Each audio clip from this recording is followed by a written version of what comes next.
Why can't we stop at just one cookie? Today we're uncovering the real science of why humans are literally hooked on carbs and how they create addiction-like habits. All backed by studies. Let's dive in.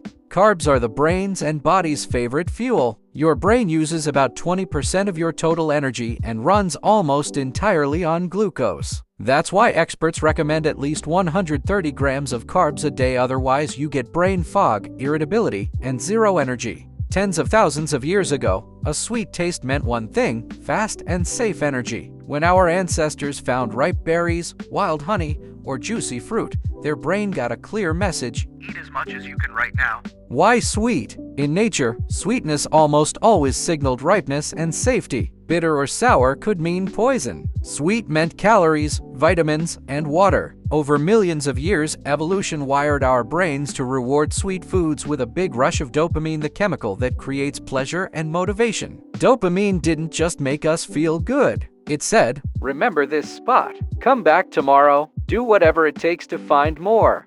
Back then, our hunter-gatherer ancestors ate a varied diet: meat, fish, nuts, seeds, leaves, roots, and only seasonally some sweet fruit or honey. Carbs made up about a third of calories, but they came with lots of fiber and very little pure sugar, maybe 10-20 grams on a good day. Overeating sweets was impossible. Everything changed with agriculture about 10,000–12,000 years ago. We started growing grains and fruits in abundance. Carbs became the foundation of diets worldwide. Then, in the last few hundred years, industrial sugar production made it cheap and everywhere. Today, we consume 10 to 15 times more sugar than our ancestors ever could. Our brains haven't caught up. That same ancient reward system now works overtime with modern processed foods. Refined carbs and added sugars trigger much stronger dopamine responses than natural foods ever did. The brain gets the signal: "This is superfood, I want more." Over time, we get used to it and need bigger doses for the same satisfaction.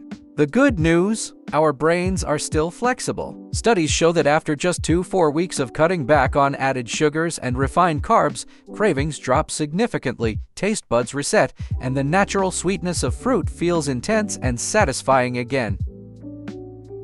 Let's talk about one of the biggest game changers. Not all carbs are the same. Imagine two plates. One has fresh veggies, a bowl of oatmeal, or some lentils. The other soda, white bread, or candy. Both give you carbs, but the effect on your body is night and day. Whole carbs from natural foods, vegetables, oats, beans, legumes come packed with fiber. This fiber acts like a brake. It slows digestion, so glucose enters your blood gradually, no sharp spikes. You get steady energy, stay full longer, and your brain gets consistent fuel. Studies from Harvard show these carbs lower the risk of type 2 diabetes and heart disease because they don't trigger inflammation and help with weight control.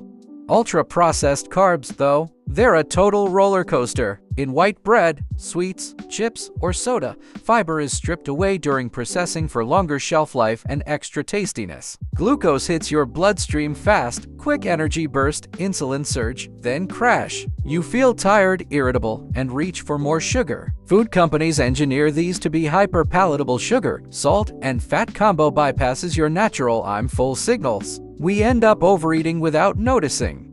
Now the practical part: how to break this cycle and take back control.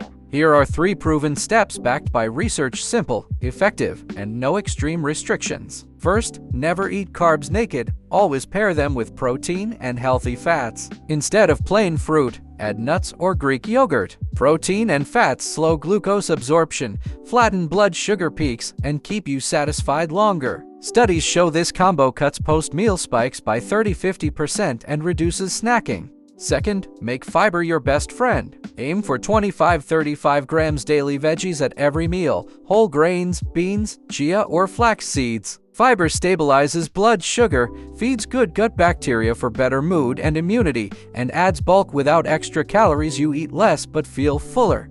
Third, try cutting refined carbs and focusing on whole ones for just 2 to 3 weeks. Research shows dopamine sensitivity resets, cravings drop, and your taste buds recalibrate. Fruit tastes amazingly sweet again. Remember, this isn't about willpower failure. It's biology meeting food industry tricks. Start small, 1 balanced meal a day, and in a week, you'll feel the difference in energy and mood. That's the fascinating story behind our carb cravings, from ancient survival instincts to today's world of abundance. Now you know why it's so hard to stop at just one cookie and how to take back control. Do you feel like carbs sometimes run the show? What's that one food you find hardest to resist? Drop it in the comments below. I'd love to read your stories. If you found this helpful, hit that like button. It really supports the channel. And make sure to subscribe so you don't miss the next Science Bites on nutrition and health. Thanks for watching. See you in the next one.